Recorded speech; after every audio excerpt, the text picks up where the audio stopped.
Alafia families, Abaru, Oboye, Obosheshe. Faith that all is well. Faith that this video is finding you in good health and good peace. Faith that you are coming with an open mind and an open heart to receive wisdom and knowledge. Once again, we do not claim to have the ultimate tongue, meaning what I have to say is not the only thing to say. I'll be your instructor today, Baba Kuafi Jacomo Yokan. And today I just want to speak about Awon Iyami. So we'll be streaming from two different places today. So just bear with me as I make sure each is adjusted. But today I want to speak about Awon Iyami because Awon Iyami is so complex. The culture in general is complex. Okay? The traditions in general is difficult to understand unless we break things down. So I want to speak about Awon Iyami because there's a lot of misconceptions and a lot of wrong information behind this very crucial, very detrimental, very precious, and very mandatory energy that's out here. Okay? So when we speak about Awon Iyami, we need to also understand that there's many different forms. What is they speaking about? The elders of the night, the spirits of the night. Okay? We're speaking about the shadow mothers. I want to speak about how powerful the feminine energy is, but we'll get to that. But we're speaking about the shadow mothers. We're speaking about when we first see Awon Iyami, they speak about Oludumare, when he was creating this galaxy, when he was creating this universe, that he created the Iremoles, who is considered a Risas to a certain degree. He created humans, and he created the Iyamis. The Iyamis is the battery and the balancing of this universe. What do we call Earth? We call it Mother Earth. Everything that's naturally found inside of this galaxy, inside of this experience, has a feminine energy on the naturopathic side. Now, there's masculine energies out there, but I'm talking about feminine essence, okay? Now, when we speak about Awon Iyami, we must understand that we're speaking about ancestral feminine energies, okay? We're speaking about, once again, in the shadow mothers. We're speaking about awareness. We're speaking about balance. We're speaking about powerful female women energies and deities that exist naturally in the world. We speak about Ari or Ire. That's the good path. That's the good fortune. And Ibi and Osogbo. That's the bad path. That's the bad fortune. It's the balance. We're speaking about natural forces, primordial mothers. Okay? We're speaking about when we deal with what they say. Let's just start here with what witches are, because you will see Iyami compared to witches. They speak about Iyami and they speak about witchcraft, and I just want to break it down because it's a misconception of what witches are. When we get here and we start speaking about witches, the first thing we must understand is I want to start speaking. This is when I will usher in, start speaking about Ajay. We speak about Ajay separately, but I want to speak about Ajay here for a moment. Up till 1958, Ajay meant witch. A-J-E, Ajay. Ajay sometimes is compared to Aye, A-Y-E, but this energy in general, the term Ajay meant witch. When we speak about witches in this understanding, right, what are we speaking about? When you get to Iyami, you'll see the pupa. Pupa is red. Pupa is dangerous. Pupa is more aggravated energy. You got to be careful. Funfun. Funfun is purity. Funfun is white. Funfun is a more angelic being, right? More guiding. You have Dudu. Dudu is black. Dudu is darkness. Dudu is Iyami, more of Iyami. Iyami is more of a judge. Iyami is more of a granting energy, of a justice energy. Balancing the world once again. And we'll come back to those type of witches, but we got to understand that what a witch is. Once again, Ajay meant witch up till 1958. But we got to understand that, and when I'm speaking about witch, I'm not speaking about gender. I'm not speaking about man or woman. A man and a woman can be witches, right? We got wizards, we got warlocks, different things like that. So I'm speaking about this terminology in general. We're talking about traditional medicine and knowledge. Okay? These individuals, when you find witches, what are they doing? They're doing alchemy. They're doing herbiology. They're doing botanical science. We're talking about individuals who have a higher connection of information. When we get to women, and this is why, well, before we get to the women, we got to understand that when we start speaking about witchcraft, we got to understand that not only was they fearful of what witchcraft could do, but witchcraft was a cheat code. Okay? Witchcraft was a level of knowledge, a level of information that normal individuals didn't know about. And what do you mean that the normal percentage of us die from this disease, but you get it and you're fine? That's a cheat code. Okay? You're indestructible for a certain reason.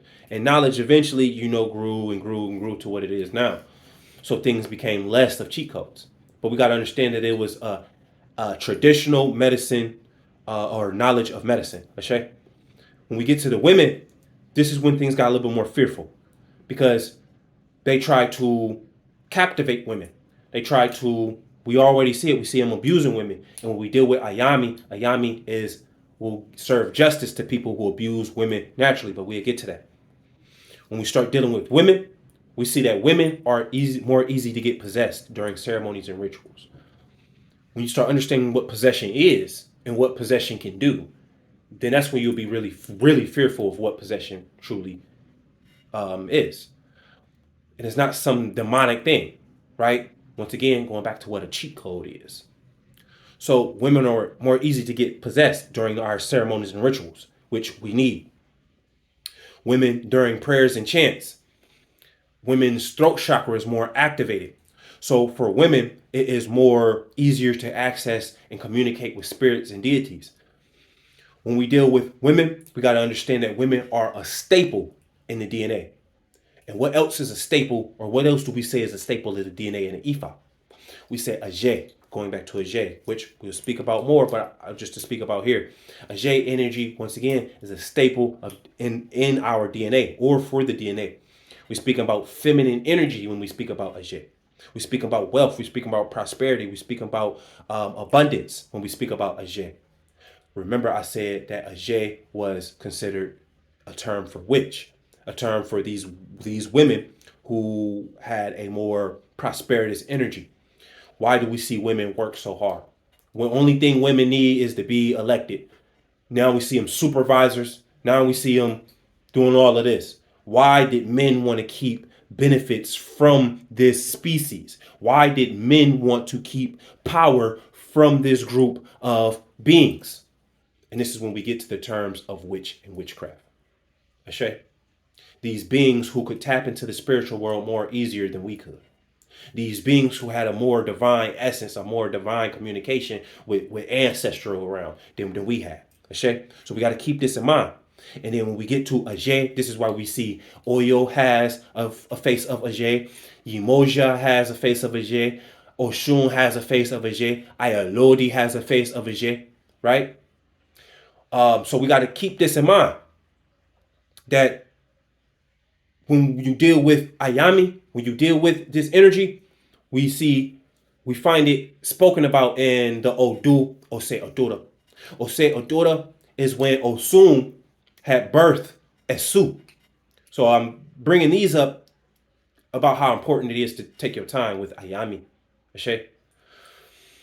During this Odu is when women have gained their energy, have gained their power. Osei Dora is when women had got motivated and gained the momentum in the energetic realm.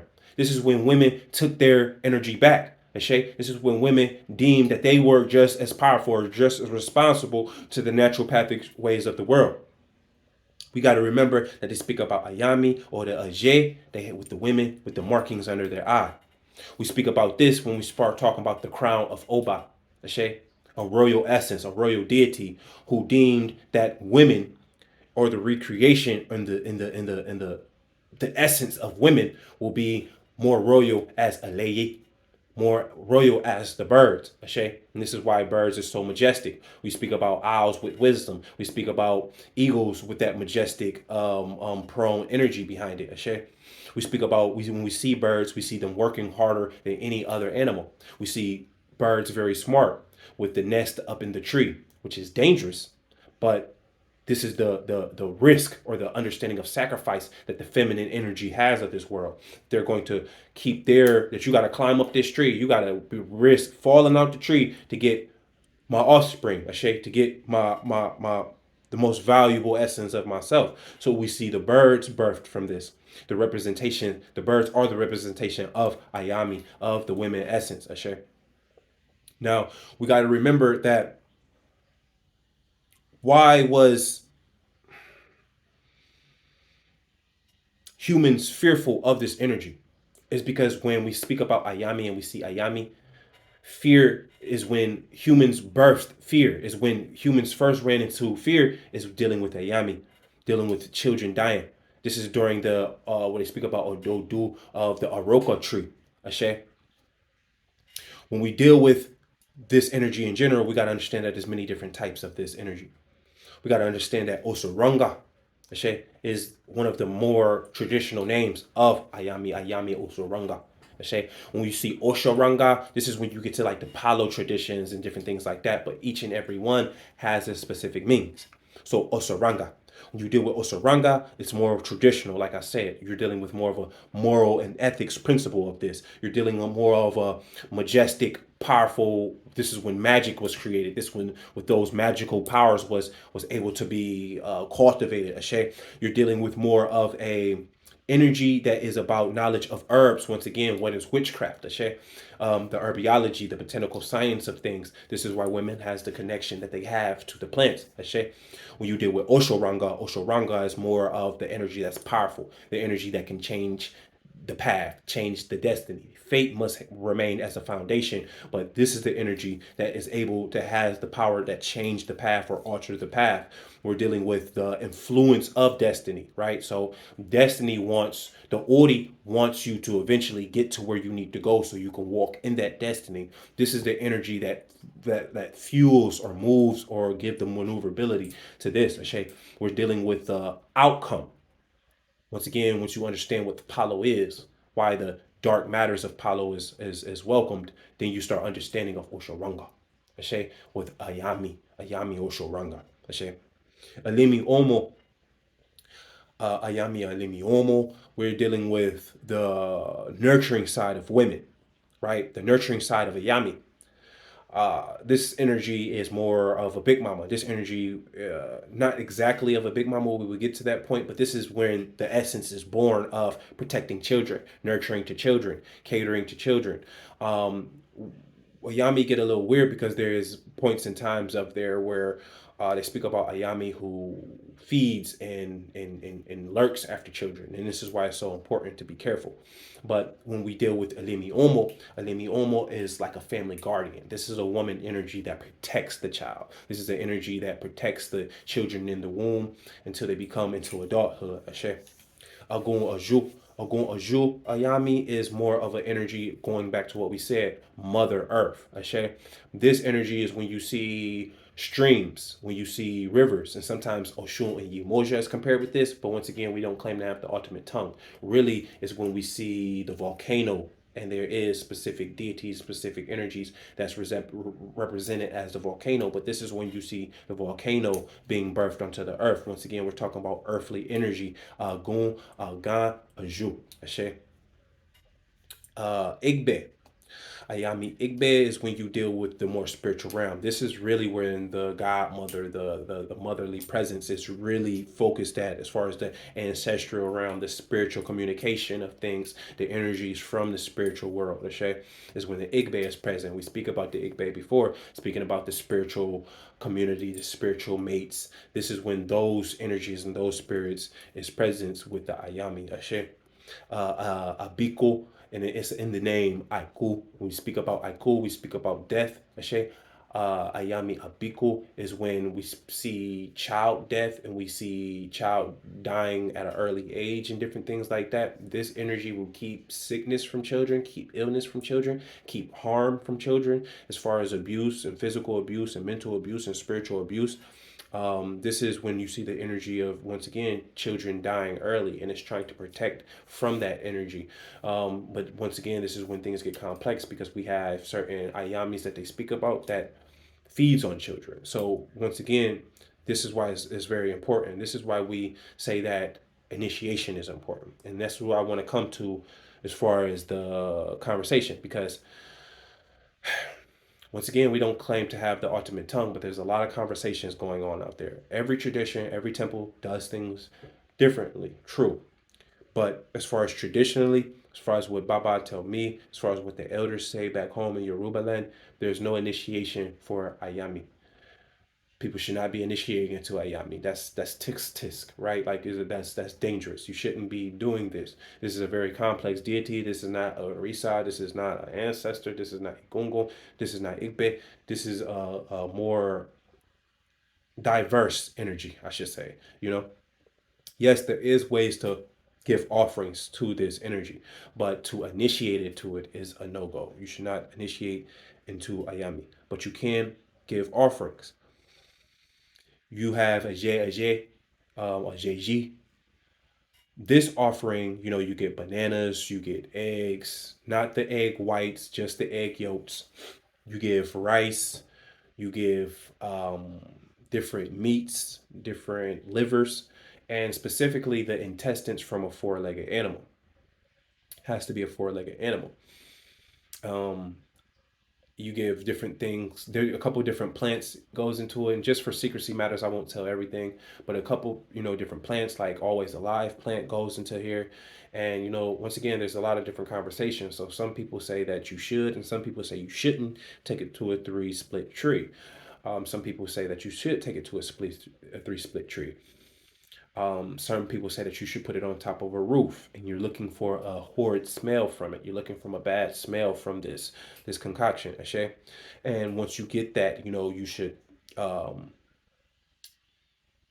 that's how the Ashe is created. This is, like I said, I'm going to keep some secrets out, but there's many different conversations of what you should and shouldn't do dealing with a Iyami, or which types of Iyami that you want to address, and which type of Iyamis that you want to give offerings to. Palm oil is another one that we add into this. Specifically, well, I said liver, pork. You can add pork into that. Pork works well for whatever reasons. And Ayami is found everywhere. This is what I want to let people know, that Ayami can be found everywhere. It's not like a specific place that you just go to. And this goes into the conversation that I said about them saying that you got to go to a three-split tree or just other different places that you can have. But there is specific locations where the energy works better, But Ayami is a present. Ayami is once again, we're talking about the shadow mothers. When we speak about shadow work and different things, we're speaking about a darkness. This is something not to be fearful of. Okay? If anything is in existence and it exists in the light, then it must cast a shadow. It must be a second realm that exists in this dimensional world that you or your consciousness exists in. And in this shadow world is one of those dimensions. Okay? So we got to understand, just the primordial balance of what these energies are speaking about. When you are addressing these energies is very, very important. And this is why I wanted to take time to speak about Iyami, because we're dealing with, very complex deities. So your intentions of agenda has to be aligned. Like, it has to be, right. And this goes to Ifa in general. Iyami, Orisa, Aramole, Ancestor, Ifa, right? Like, all of these practices or understandings or energies, they are vehicles. And just like vehicles on the road, the Jeep is not the problem. The driver in the Jeep is the problem. These are vehicles. It's all about the driver. It's all about the practitioner. It's all about where you want to take these practices. If you want to initiate into all of these things and come into all of these things, and get this energy or find out little ticks and tacks and misuse this energy all for selfish gain, you will have temporary benefits and you will have to pay longer consequences. If your intentions and agendas is aligned the correct way, your heart and mind is aligned for the most righteous cause, you don't have to worry. I warn people about justice spells and different things like that. That the energies, they don't care about human agendas. So when it's time for justice, they're going to balance that energy and play that role of that energy for justice the right way. And if your heart wasn't right in that situation, then you get penalized, even though you're the one who evoked and did the incantations and summons and did the work, did the spell. Okay, so this is just something to keep in mind about it, that a lot of these reasons is why people were fearful, because they know that their heart and their mind wasn't aligned in the correct way. So when we start talking about witches or witchcraft or magic or practices or what a sacrifice is, or anything, it's because people's hearts and minds is not aligned the right way. Agendas comes along with ego. And once you really dive into these practices, the ego has to dissolve. It will dissolve. And this is why I'm saying that initiation is so important. This is why we have the academy. So to prepare people in the correct manner, to prepare people's minds and hearts in the correct manner before they come into these practices and really gain it. Because you can chew in the dark all you want. I can give you 10,000 right now. If you're not prepared to do it, you're going to blow that. It's the same thing with Ifa. You're going to have these temporary benefits because the energy is there, sure. So the Orisas look at you like, oh, look at my child, know not what they do. Let me just help them out a little bit. But until you really tap in and get a lifestyle and get a communication and get a relationship with it through initiations, whether that's Ifa, Tifa, or any initiation to these ceremonies, and you have the mind and the heart right, beads and pots and icons and amulets and all of these items and things, this is it's just going to be temporary, right? The shade is just going to be, the shade is going to have an expiration date on it, just like all the shade does, all energy, chi, or balance does.